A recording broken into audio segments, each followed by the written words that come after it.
রাজ্য নগর উন্নয়ন সংস্থা ও নগর উন্নয়ন পৌর বিষয়ক দপ্তরের উদ্যোগে সলিড ওয়েস্ট ম্যানেজমেন্ট ও আবাস যোজনা নিয়ে কর্মশালা। শনিবার জেলার 8টি পৌরসভাকে নিয়ে মুর্শিদাবাদ পৌরসভা পরিচালিত নেতাজি আবাসে এই কর্মশালার আয়োজন করা হয়। উপস্থিত ছিলেন রাজ্য পুর ও নগর উন্নয়ন দপ্তরের ডিরেক্টর জলি চৌধুরী, জিয়াগঞ্জ, আজিমগঞ্জ, জঙ্গিপুর, বেলডাঙ্গা ও মুর্শিদাবাদ পৌরসভার পুরপিতা সহ পৌর আধিকারিক ও কর্মীরা।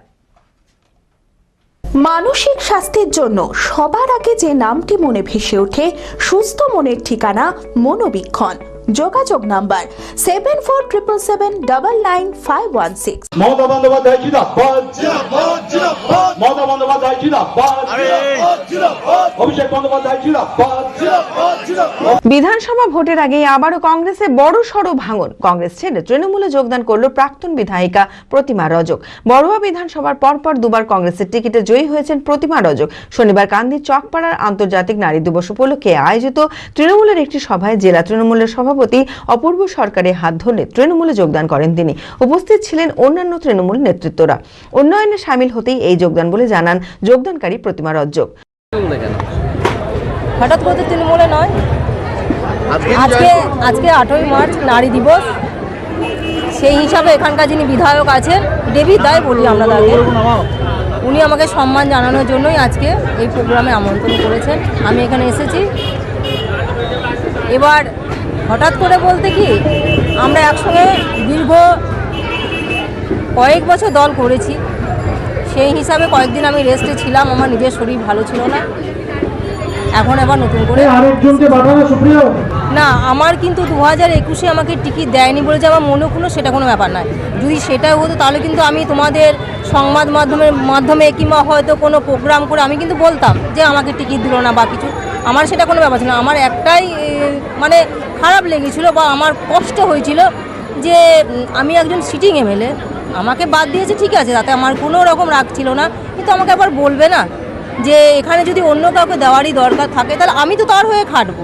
কিন্তু আমি এত বিশ্বাসযোগ্য ছিলাম, আমাকে এত বিশ্বাস করতো, আমি দাদাকে এত শ্রদ্ধা করতাম, এত ভালোবাসতাম, আমাকে একবার বললেই হতো জাস্ট যে ওখানে আমি অন্য কাউকে বা দেবো। কারণ আমি 2বার জেলা পরিষদের মেম্বার, 2বার বিধায়ক হয়েছি। আমি কিন্তু কোনোবার বলিনি যে আমাকে টিকিট দাও, বা দাদাও কিন্তু কাউকে বলেনি যে আমাকে টিকিট দেবে। দাদা নিজের মতো করেই আমাকে দিয়েছে, আমাকে কোনোদিন চাইতে হয়নি। কিন্তু সেবার এমন কি হলো, আমি কি এমন অন্যায়টা করেছিলাম যে আমাকে আবার বলার প্রয়োজন মনে করলো না? আমি ইনঅ্যাক্টিভ ছিলাম, আমার শরীর ভালো ছিল না, 1 নম্বর কথা। আর দ্বিতীয়ত এলাকার মানুষ আমাকে চাইছে, মানে অনেকে বলেছে যারা আমার সঙ্গে রাজনীতিটা করেছে, তারা বলেছে যে না তুমি এসো, তুমি এলে আমাদের ভালো হবে। এলাকার উন্নয়ন আমি এতদিন বিরোধী ছিলাম, আমি যতটুকু পেরেছি করেছি। এখন সরকারি দলে এসেছি, যদি আবার সেই সুযোগ পাই আগামী দিনে আমি করার চেষ্টা করব যাতে আমাদের বড়া ব্লক আরও ভালো জায়গায় যায়। উন্নয়নের লক্ষ্যে প্রতিমা রজক তৃণমূল কংগ্রেস থেকে খুব ভালো কাজ করবেন বলে জানান অপূর্ব সরকার। আমাদের পাশের কেন্দ্র বড়োয়া বিধানসভা, সেই কেন্দ্রের কংগ্রেস বিধায়িকা প্রাক্তন, তাকে নির্বাচনে দাঁড়াননি 21 সালে, রাজনীতির সাথে যুক্ত আছে। আমাদের দীর্ঘদিনের সহকর্মী সেই কংগ্রেসের প্রাক্তন বিধায়িকা আমাদের প্রতিমা রজক, তিনি মুখ্যমন্ত্রীর কাছে, অভিষেক বন্দ্যোপাধ্যায়ের কাছে আবেদন করেছিলেন। এই অনুষ্ঠানে প্রতিমা রজককে আমরা আজকে আরেক নারী শক্তিকে আমরা এখানে তৃণমূল কংগ্রেস দলে যোগদান করিয়ে নিলাম। আগামী দিন তিনি ভালো কাজ করুক, ছোট বোনের মতো কাজ। বোন আমাদের সমস্ত সহযোগিতা থাকবে মমতা বন্দ্যোপাধ্যায়ের পক্ষ থেকে, অভিষেক বন্দ্যোপাধ্যায়ের পক্ষ থেকে। নমস্কার, একটি অত্যন্ত আনন্দের খবর।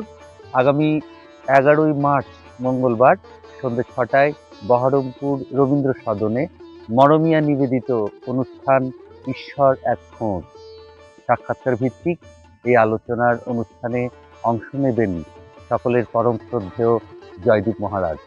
সেই সঙ্গে সেদিন সেতারের সুরমূর্ছনা সৃষ্টি করবেন শিল্পী দেবাশিস ধর। বহরমপুর শহরে রবীন্দ্র সদনে সেদিন সন্ধ্যে 6টায়।